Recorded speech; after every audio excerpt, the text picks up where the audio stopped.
Voici un discours très intéressant de l'activiste américain Jackson Hinkle. Un homme très fort dans ses paroles. Il a parlé fortement sur l'application de l'AES, le Burkina Faso, le Mali et le Niger. Il n'est pas beaucoup aimé pour l'instant par des présidents africains. Parce qu'il a demandé aux Africains de se libérer mentalement et de copier l'AES. Il a demandé même à l'Afrique du Sud de se libérer parce que la réalité de l'Afrique du Sud est que bien que ce pays soit libre sur le plan physique, mais économiquement, il n'est pas libéré. Tu vois. Well, the ambassador started off his comments by quoting Nelson Mandela, the famous quote, asked me by how many times I stood up after I fell. I'd like to quote one of my American comrades, the former President Franklin Delano Roosevelt, who said, "I ask you to judge me by the enemies that I have made." When you look at Russia and you look at Africa, it's no part of their own doing, but the enemies that have been made in both Africa and Russia are enemies of humanity. It's the West, the collective West, and it's not the Western civilization, people like me, it's people who sit in the White House and who sit in the deep state, as we call it.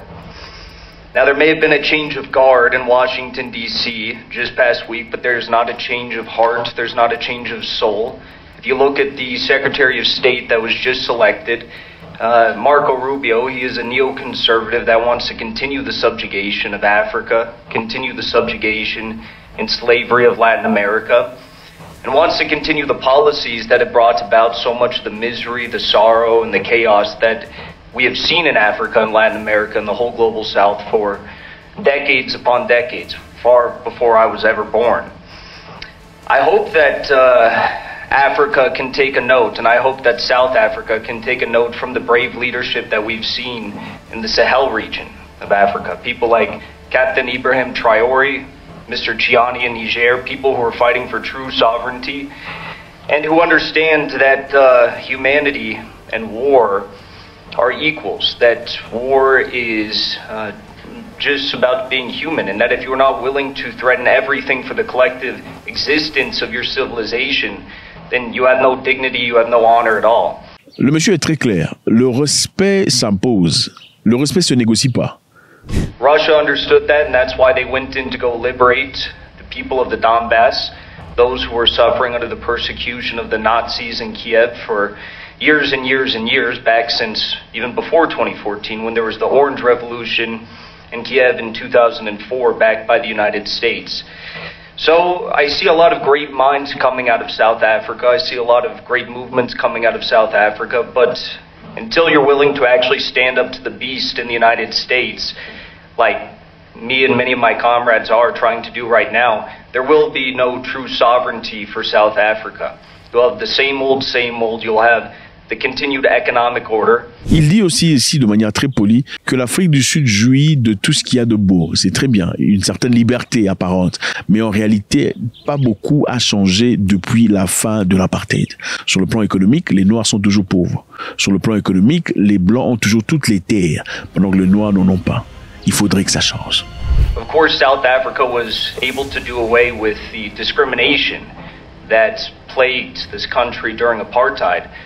But did the economic order really change? I don't think so.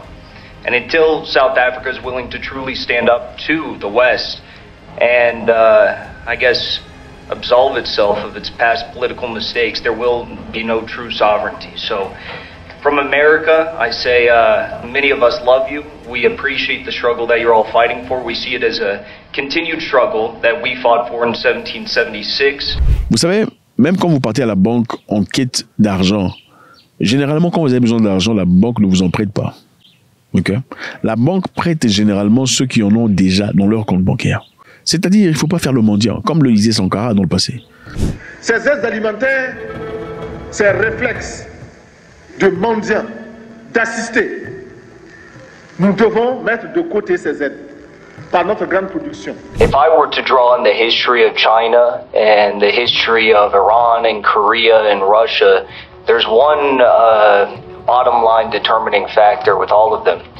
And that's that before their revolutions, before they commanded respect, the situation in each one of those countries was not great. Whether it was being indebted to Western banksters, whether it was a series of illegal coups or regime change operations or assassinations. These countries did not command respect on the global stage to the Western imperialists. That's the same problem that Africa is facing today. There is no respect that is commanded to the imperialists except for the new confederation in Mali, Niger, and Burkina Faso. Il faudrait savoir se faire respecter. Et comme il le dit, à part le Mali, le Niger, le Burkina Faso, le reste de l'Afrique n'est pas respecté du tout. And we've seen Russia come in and help secure the region against the US-backed threats from Al-Qaeda and other terrorist groups. But ultimately, I think that Africa needs to learn from China, from Korea, from Iran, and from Russia, who first had these beautiful revolutions that commanded the respect. Then they developed their militaries, they developed nuclear bombs, they developed all these sorts of things, and then they built their economies. We're sitting here and we're talking about being in the United Nations, having a rotating seat in the United Nations Security Council. We're talking about the economic plans of Africa in the future, new currencies, African Union. All of that doesn't mean a whole lot if the West is going to come in and trample all over you. What good is a seat at the United Nations if they're not going to listen to you? The United States has to listen to China. They have to listen to Russia because China and Russia have a bunch of nuclear bombs that are already pointed at every Western city. Now, of course, I support Africa having nuclear bombs. I understand we're far away from that, and maybe it's a bit controversial to say that. But what I think we also need to understand is that Africans are dealing with the same issues that the American citizens are dealing with under our own regime. Americans are dealing with fraudulent elections, we're dealing with censorship, we're dealing with the monopoly of land and private capital. And until Americans and Africans are able to command respect, then there really is no future for either of our peoples. Jackson Hinkle, de manière très intéressante, vous pensez qu'il a quel âge? Il a 25 ans d'âge. Ouais. Pendant que vous, à 25 ans, vous faites quoi? Vous allez sur Internet pour insulter des gens. Voilà un monsieur qui représente quelque chose. Il faut s'inspirer. Vous savez, dans le passé, les Africains, quand vous parlez de cette génération qui a libéré l'Afrique, c'était des gens autour de 18, 25, 26 ans.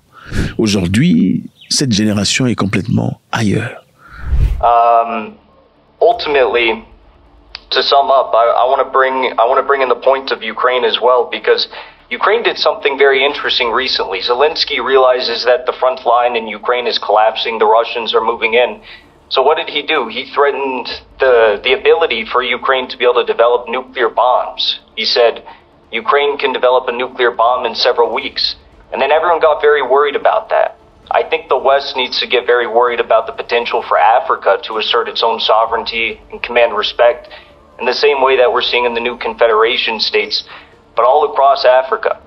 And maybe it only starts with one or two nations, but that's exactly what we saw with Iran and Syria.